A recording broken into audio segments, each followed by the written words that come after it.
RK films మా గురువు గారు నిర్మించిన, ఆయన బ్యానర్లో నిర్మించిన సినిమా సర్కార్ నౌకరీ. సర్కార్ నౌకరీ అనే ఈ సినిమా నేపథ్యమే చాలా డిఫరెంట్గా ఉన్నట్టు అనిపించింది. సినిమా చూసిన తర్వాత మరీ కొట్టొచ్చినట్టు కనిపిస్తుంది. ఎందుకంటే జనరల్గా సర్కార్ నౌకరీ అంటే అది పెద్ద గవర్నమెంట్ ఉద్యోగం అనుకునే దానిలో అఫ్కోర్స్ నేను స్టోరీ అంతా చెప్పకూడదేమో, కానీ అటువంటి సర్కార్ నౌకరీ అంటే ప్రజలకు సేవ చేసేటువంటి ఉద్యోగం అనే మెసేజ్ తోటి చాలా అందంగా ఒక వినూత్నమైన రీతిలో మనకి దర్శకత్వం వహించి చెప్పాడు మిస్టర్ శేఖర్. ఇదంతా అందరూ కలిసి యంగ్ బ్రెయిన్స్తో తీసిన సినిమా అన్న ఫీల్ మనకు కనిపిస్తుంటుంది. చాలా బాగా అద్భుతంగా నటించాడు మిస్టర్ ఆకాష్. ఆకాష్ గురించి చెప్పాలంటే వాళ్ళ అమ్మగారి గురించి చెప్పినంత గొప్పగా అనిపించింది. ఎందుకంటే కుర్రాడు కూడా కొంచెం ఏదో హిందీ యాక్టర్ టైప్లో కనిపించాడు. ఆ తర్వాత వాళ్ళ మదర్కి ఎంత పేరు వచ్చిందో అంతకంటే మించిన పేరు రావాలని ఆకాష్కి ఆ భవిష్యత్తు ఉండాలని భగవంతుని ప్రార్థిస్తున్నాను. అతను హీరోగా మంచి స్టఫ్ మెటీరియల్ ఉన్న మనిషి అని ఫీలింగ్ నాకు ఈ సినిమా చూసిన తర్వాత అనిపించింది.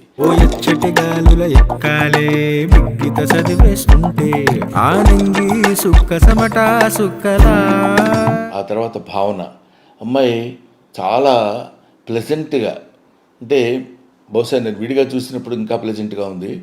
సినిమాలో చూసినప్పుడు ఆ క్యారెక్టర్ వైజ్ ఏంటి పల్లెటూరు పిల్ల ఎలా ఉంది అనే ఫీలింగ్ కలిగించే విధంగా ఆ డిఫరెన్షియేషన్ బాగా ఉండేటట్టు కష్టపడ్డాడు డైరెక్టర్.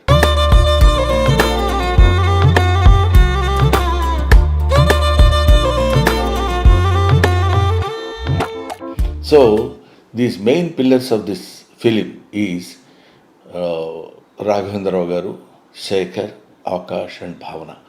వీళ్ళతోటి సరే సపోర్టింగ్ ఆర్టిస్టులు చాలామంది ఉండొచ్చు. వీళ్ళతో తీసిన ఈ సినిమాకి ఎక్కడో కనెక్ట్ అవుతే ఆ సినిమా ఏ రేంజ్లో హిట్ అవుతుందో, ఎంత గొప్పగా హిట్ అవుతుందో మనం చెప్పలేం.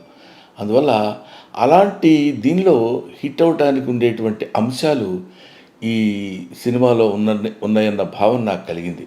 సో దానిలో అతి న్యాచురల్గా అతి సహజంగా అందరూ నటించారు. ఇందులో అద్భుతమైనటువంటి నటన ప్రదర్శించడం కాకుండా సహజంగా నటించినటువంటి సన్నివేశాలు ఇందులో ఉన్నాయి.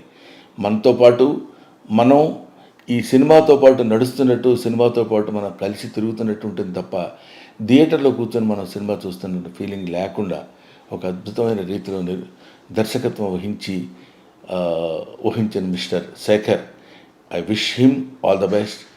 God will give him very good future. And మా గురువుగారు రాఘవేంద్రరావు గారు, అదే నేను అంటున్నాను, రాఘవేంద్రరావు గారు అనగానే వెంటనే మనకి అలా ఉంటాయి. కానీ అవన్నీ లేకుండా రాఘవేంద్రరావు గారి స్టైల్కి భిన్నంగా మరి కుర్రాడు ఎలా ఒప్పించగలిగాడో నాకు తెలియదు. కానివ్వండి, రాఘవేంద్రరావు గారు అంటే మనకి గుర్తొచ్చే విధమైనది ఈ మధ్య కుర్రకారికి తెలిసి కానివ్వండి. ఆయన ఫస్ట్ ఫిలిం జ్యోతి, ఆ సినిమా నాకు తెలుసు. హి was such an intellectual genius director, one of the intellectual genius directors in Telugu film field. So anyway, ఆయన ప్రొడక్ట్ చేసే ఈ సినిమా, శేఖర్ దర్శకత్వం వహించిన ఈ సినిమా, ఆకాష్ అండ్ భావన హీరోయిన్లుగా నటించిన ఈ సినిమా సూపర్ డూపర్ హిట్ కావాలని మనస్ఫూర్తిగా కోరుకుంటూ థ్యాంక్ యూ.